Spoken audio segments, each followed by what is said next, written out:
There was an ascetic elder and anchorite who had been leading an ascetic life in a desert place for 70 years, in fasting, chastity, and vigil. Although he labored for God for so many years, he was never accounted worthy to receive a vision or revelation from God. Thinking about this and bearing this in mind, he said, "Perhaps my ascesis is not pleasing to God for some reason I do not know, and my work is unacceptable. And, on account of this, I am not able to receive a revelation or behold any mystery."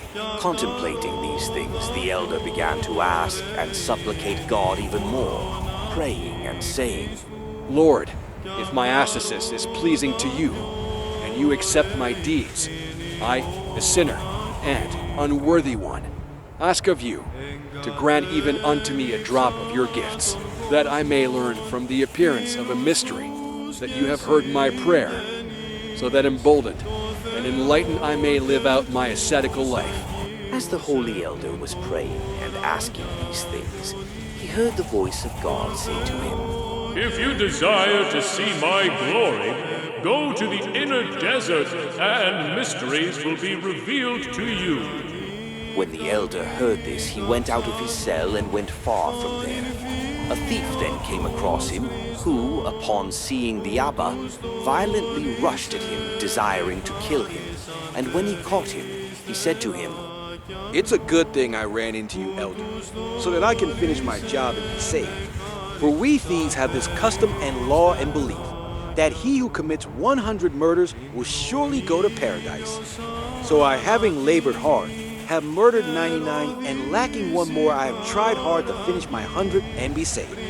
So I really owe you and thank you, because today I will delight in paradise because of you."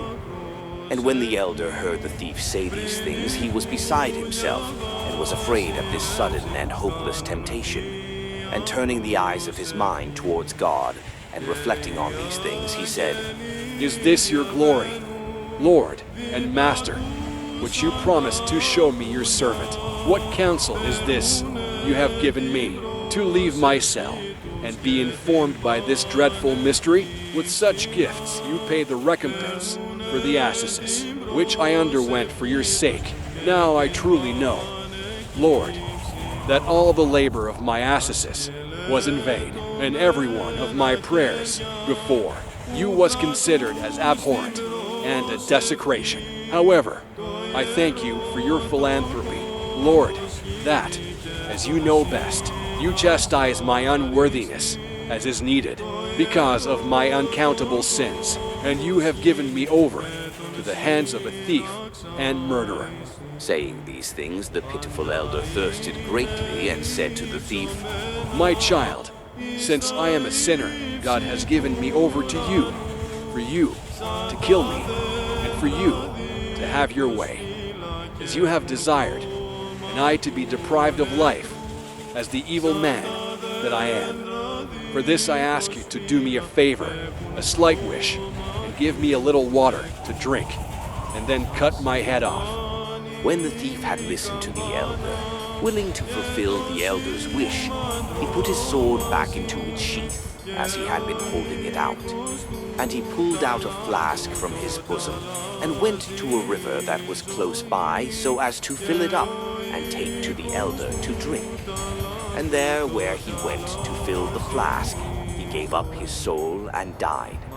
So, when a little time passed and the thief did not come, the elder pondered and said, "Perhaps he was sleepy and fell asleep, and that is why he is slow in returning, and I will be able to flee to my cell. But seeing as I am old, I am afraid, since I do not have the strength to run, and as 1 week I will become tired, and he will catch up with me.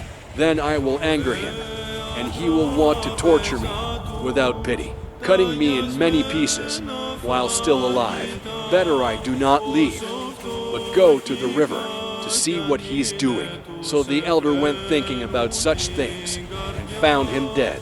And when he saw him, he marveled, and was taken aback, and lifting his hands toward heaven, he said, "Lord, who loves mankind, if you do not reveal to me this mystery, I will not lower my hands Therefore, pity my toil, and reveal to me this thing. As the elder prayed these things, an angel of the Lord came and said to him, Do you see, Abba, this dead man who lies before you? For your sake he was taken by sudden death, so that you may escape and he not kill you. Therefore bury him as one saved.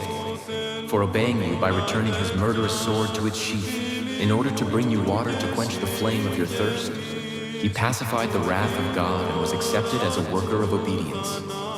And his divulgence of the 99 murders was counted as confession. Therefore bury him and consider him among the saved. And by this, know the expanse of God's philanthropy and compassion.